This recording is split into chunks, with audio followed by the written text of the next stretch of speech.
Welcome back to the GSMC Chip Shot Football Podcast. And now, after that craziness of the breaking news with Brandon Ayuk getting his deal out of the way, we're going to be talking about some more news regarding the Dallas Cowboys adding a new player to their practice squad, but ultimately to their team at the end of the day.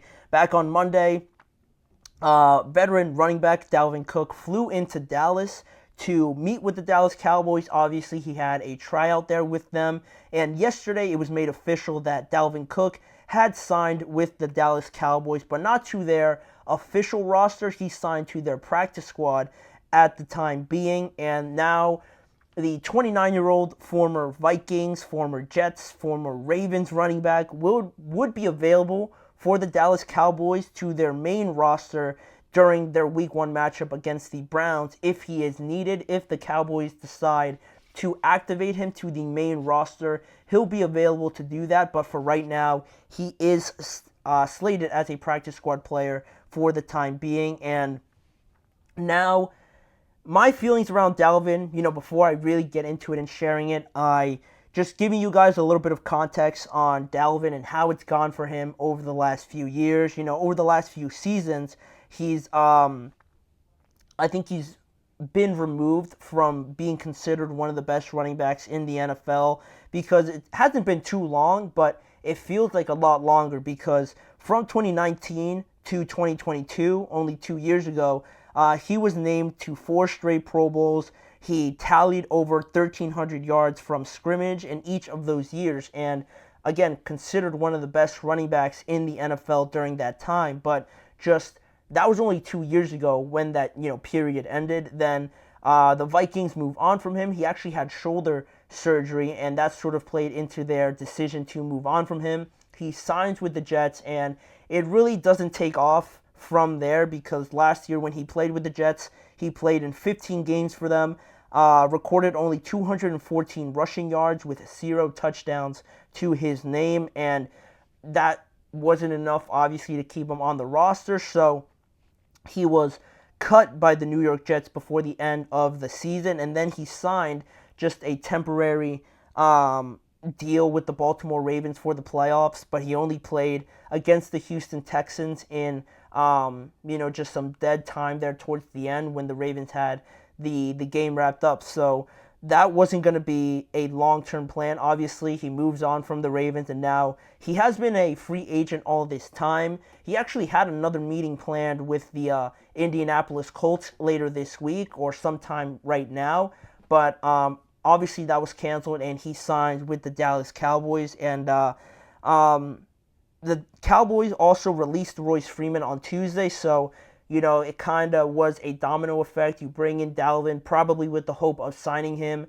Royce Freeman gets cut at the deadline to shave your roster down to 53 to the 53-man requirement. And now I presume that Dalvin Cook will ultimately step into that role vacated by Royce Freeman. I felt like the Cowboys, not only did they say they were going to have a running back by committee, but I felt like it was always going to be a 3-man job, not just a running back duo of Zeke and Rico Dowdle.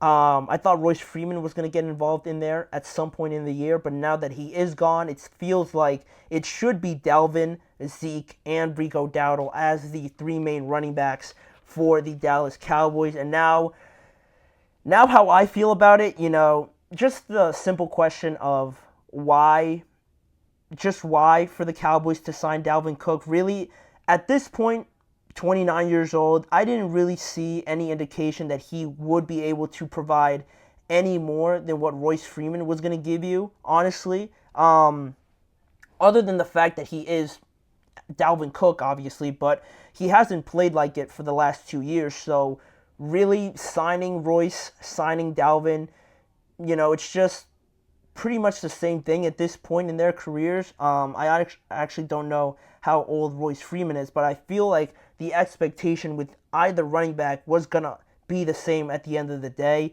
And I'm just not really a big fan of adding pretty much almost a carbon copy of what you have in Zeke at this point in his career as well, 29 years old for him as well. And I say that, but I'm also a fan of trying to get more values into the running backs, especially those running backs that are in their late 20s, even early 30s. I feel like you can get value out of them, but just as long as they give you reason to, right? If that makes sense.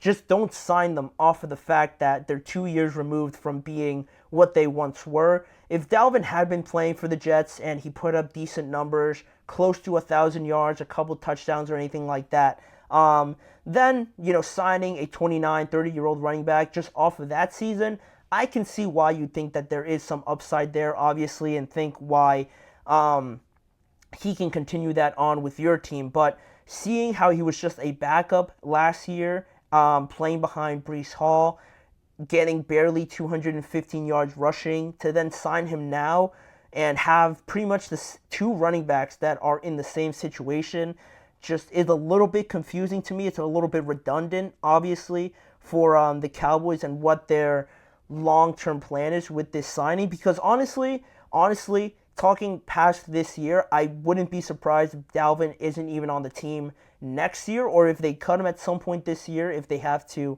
make some more room. That could be a real possibility. So, again, I don't really see the benefit of signing Dalvin Cook right now. I know it is to their practice squad, but even that, what was the point of taking Royce Freeman out and just bringing on Dalvin if they're going to give you pretty much the same thing?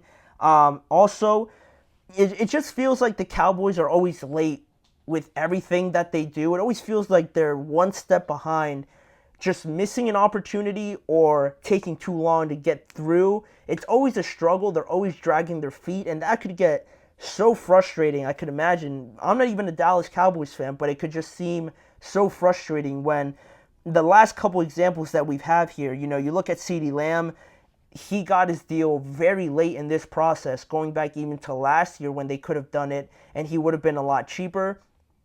Obviously, he has the season that he goes on and has, All-Pro and everything like that, right? Setting a bunch of records. But even then, they seem to have a plan to want to extend Dak first. They dragged their feet on this deal, not making a move and deciding on who to sign first, still holding out hope. And then you have just a wave of wide receivers that get signed, and it just drives up the price even more. And now you wait till the last minute, and CeeDee Lamb becomes a little bit more expensive, or a lot more expensive, actually. And you get that deal done, but it took a lot longer than I think people expected it to, obviously, because how could you not extend CeeDee Lamb after the year that he had? Then you look at this running back group specifically. I remember watching an interview on the Pivot podcast where Derrick Henry was a guest on, and he talked about the idea of signing with the Dallas Cowboys and, the opportunity of playing for them. And he said that he would be open to the idea of going there, but, an offer never came in. They, waited a little bit too long for the opportunity of getting a guy like Derrick Henry, and that opportunity passed them by yet again. And then they ended up settling for Zeke and bringing him in for a similar reason, a similar just confusing reason, to me at least, because Zeke, after that year with the New England Patriots, he played 17 games, but he was coming off of his worst year just in the NFL in general, because he played those 17 games, had a career low in attempts with 184, career low in yards with 642, and a career low in touchdowns with only 5 touchdowns, albeit it was with a worse off Patriots team. But you see that kind of season and you still sign him because you sort of panic signed him just to get a running back in because you lost out on Tony Pollard, is not the right way to approach these decisions. And then also just thinking of other things that they took too long on. This decision with Mike McCarthy, we're not advocating for anybody to get fired, but after you perform like you do against the Packers at home and get beat that bad, the fact that they kept Mike McCarthy and they made that decision pretty quickly after that loss is just, again, it feels like they're going to be a year late on making that decision to move on from Mike McCarthy, because after this year, I feel like they're going to fire him anyway. So I don't really see the point of keeping him another year if you truly don't believe and haven't done enough to give him the best opportunity to extend that contract, right? It just feels like a lame duck year for McCarthy. And then also, talking about Dak Prescott, they're late with this decision even more, pushing it further and further back as we go on. And the further they do that, I feel like they're not going to get an extension done during the regular season. So the fact that they're dragging their heels on this also, not to absolve Dak from maybe holding his stance on wanting a set number, and maybe the Cowboys can't meet it. That's fair, but again, it feels like they took too long with Dak, and now you have Trevor extended, you have Tua extended, Jordan Love gets a massive contract, and then once a time where you could have extended Dak, you waited too long, and now it feels too late, and you could be on the verge of losing one of the best quarterbacks just from 2023. So the overarching thought about this is that the Cowboys just overestimate how much time or how many opportunities they are going to have to improve their team, and then once it all goes wrong, they just settle or panic sign somebody, and then I think they're left with more questions than answers after, especially this, signing Dalvin Cook to a running back room that I don't think got any better. So I didn't really see the point of signing Dalvin, but it is the case now. He will be a Dallas Cowboy, so we'll see how they split up those shares and if they can get any sort of production out of that, because they're going to need somebody outside of just CeeDee and Dak to provide for this offense. But we shall see how the Cowboys go, always operating in their own way. So we're just going to have to wait to see how that turns out for them this year. But we do have one more topic to get to on today's show, just my final divisional standings and my predictions on how it'll turn out. We're going to get to the NFC South in this last segment and talking about who could potentially be a new champion in this division from last year. So we'll get to all those details when we return in just a few seconds.